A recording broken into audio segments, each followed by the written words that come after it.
تو یہ تمام تو صورتحال آپ نے دیکھی، اس پہ آپ تجزیہ لے لیتے ہیں. ہمارے ساتھ موجود ہیں بیورو چیف اسلام آباد خاور گھومن صاحب. خاور صاحب السلام علیکم، گڈ مارننگ. اور پاکستان کی سیاست، موسم ٹھنڈا ہے، سیاست بہت ہی گرم ہے، رکنے کا نام نہیں لے رہے. اس میں بیانات کا سلسلہ بھی آتا جا رہا ہے. خاص طور پہ پنجاب کی اگر بات کریں تو ایک جانب تو احتجاج کی ہم سیاست دیکھ رہے ہیں، دوسری جانب مریم نواز جو ہیں وہ انہوں نے بھی دو ٹوک موقف دے دیا ہے اپنا، کہا ہے کہ میں برداشت نہیں کروں گی اس طرح کی چیزیں. پنجاب میں گھمسان کا رن پڑتا دیکھ رہے ہیں آپ؟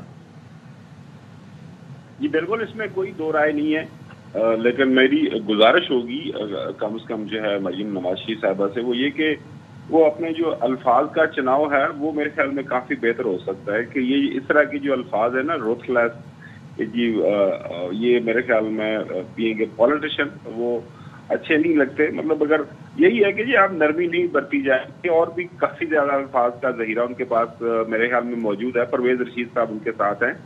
ظاہر ہے کہ جمہوریت کے اندر ایک حکومت ہوتی ہے، ایک اپوزیشن ہوتی ہے. اپوزیشن ظاہر ہے ان کے پاس ایک ہی اختیار ہوتا ہے، انہوں نے پارلیمان کے اندر یا پارلیمان کے باہر ان کے پاس اگر کوئی ایشو ہے تو اس کے اوپر وہ ظاہر مظاہرے کرتے ہیں.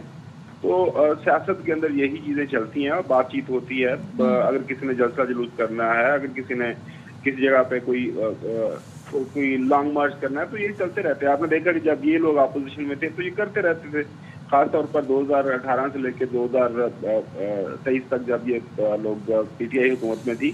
تو میرے خیال میں برداشت ہونی چاہیے دونوں طرف کے اندر.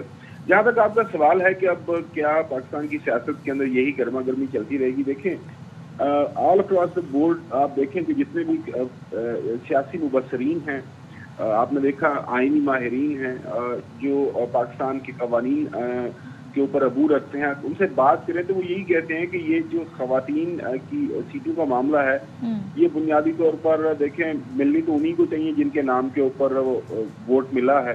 اور ظاہر ہے ایک خاص پولیٹیکل پارٹی ہے جن کے لوگ اب اکٹھے ہو گئے ہیں، وہ ایک خاص گروپ کی شکل میں، چاہے وہ سنی اتحاد کونسل ہے، ان کو ملنی چاہیے. لیکن اس کے اوپر ظاہر ہے کچھ سوالیہ نشان ہے جس کو سامنے رکھتے ہوئے وہ لیکن خاور ہم جو ایک منظرنامہ دیکھنے کی کوشش کر رہے ہیں کہ اب اسٹیبلٹی کی بڑی بات کی جاتی ہے. ایک طرف پاکستان تحریک انصاف اسد کیسر صاحب کہہ رہے ہیں کہ جی احتجاج ہوگا، سنڈے کو اس کا مظاہرہ بھی دیکھیں گے. پھر وہ کہہ رہے ہیں جی رمضان کے بعد ایک بڑی تحریک بھی پوری صورتحال اس کی سامنے آئے گی.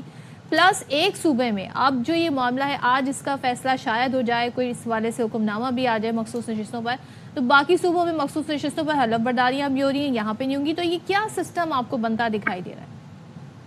دیکھیں جو میں نے کل وہ پشاور ہائی کورٹ کا حکم نامہ ہے وہ میں نے دیکھا ہے. بنیادی طور پر وہ جو حکم نامہ ہے نیشنل اسمبلی کے اندر جو ساری سیٹیں ہیں وہ تمام ظاہر ہے وہ صوبوں کا حصہ ہے. وہ جو نامینیشن ہوئی ہے، اسپیکر نیشنل اسمبلی کو منع کیا گیا ہے وہ حلف لینے سے. میرے خیال میں اس کا جو اثر ہے نیچے جو صوبائی اسمبلی ہے اس کے اوپر بھی آئے گا، اور ایونچولی یہ سارے کا سارا معاملہ مجھے لگ رہا ہے سپریم کورٹ ہی جائے گا. سو وہ اب دیکھتے ہیں کہ آج اس کے اوپر دوبارہ پشاور ہائی کورٹ نے جو ہیئرنگ کرنی ہے، اور کل جو سوال اٹھائے گئے 6 ان سوالات کے اندر یہ بھی بنیادی طور پر پوچھا گیا کہ کیا یہ پشاور ہائی کورٹ اس معاملے کے اوپر بات کر بھی سکتا ہے یا نہیں. تو وہ سارا معاملہ آج حل ہو جائے گا. میں جو بات کر رہا تھا صدف وہ یہ کہ جب تک یہ خواتین کی مخصوص نشستوں کا معاملہ ہو یا پھر فارم 45 کا معاملہ، آپ نے دیکھا کہ گزشتہ 2 روز سے جو معاملات چل رہے ہیں، پہلے فارم 45 لوڈ کیے گئے، اب اس کے بعد ان کو وہاں سے ڈیلیٹ کر دیا گیا مبینہ طور پر. جو اس کے درمیان ڈسکرپنسیز ہمیں نظر آ رہی ہیں، مختلف جو فارم 45 ہیں مختلف پولیٹیکل پارٹیز کے پاس، اور اوور رائٹنگ اور سارے معاملات. تو یہ سارا جو ایشو ہے میرے خیال میں اس وقت تک چلے گا جب تک الیکشن کمیشن نے ان معاملات کا کسی نہ کسی طرح سے حل نہیں نکالنا.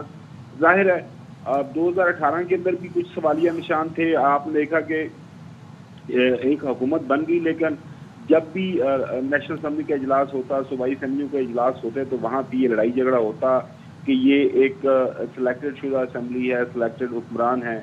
اب دیکھیں تو پورے پاکستان کے اندر آپ بلوچستان میں چلے جائیں تو ساری کی ساری جو کانفرنس جماعتیں ہیں، پی کے میپ ہے وہاں پہ، قسمت وہاں پہ، اے این پی ہے، ساری پارٹیز جو ہیں وہ سڑکوں کے اوپر ہیں. سندھ کے اندر آپ دیکھ لیں وہاں پہ جی ڈی اے ہے، وہاں پہ پی ٹی آئی ہے، جماعت اسلامی ہے. اسی طرح یہاں پنجاب کے اندر ہم دیکھ رہے ہیں کہ جو وہاں پہ پاکستان تحریک انصاف ہے، یہاں پہ سینٹر میں آپ دیکھ لیں تو ہر جگہ کے اوپر یہ جو انتخابی عمل ہوا ہے اس کے اوپر بہت بڑے سوالیہ نشان ہیں. کل بھی آپ بالکل پریزیڈنٹ کی رپورٹ بھی آ گئی، انہوں نے کہا کہ جی یہ پاکستان کی جو انتخابی تاریخ کے اندر سب سے زیادہ جو کم اسکور کیا ہے ٹرانسپیرنسی کے حوالے سے کسی انتخابی عمل یہ ہے. تو اب ظاہر ہے یہ ایک معاملہ تو ہے، اب اس کا حل کیا ہوگا ظاہر ہے وہ بھی اتنا آسان ہمیں نظر نہیں آ رہا. Things are getting complicated as well. Thank you so much. اب ہمارے ساتھ ہے، اب دیکھتے ہیں جی آگے آنے والے دنوں میں کیا صورتحال بنتی ہے.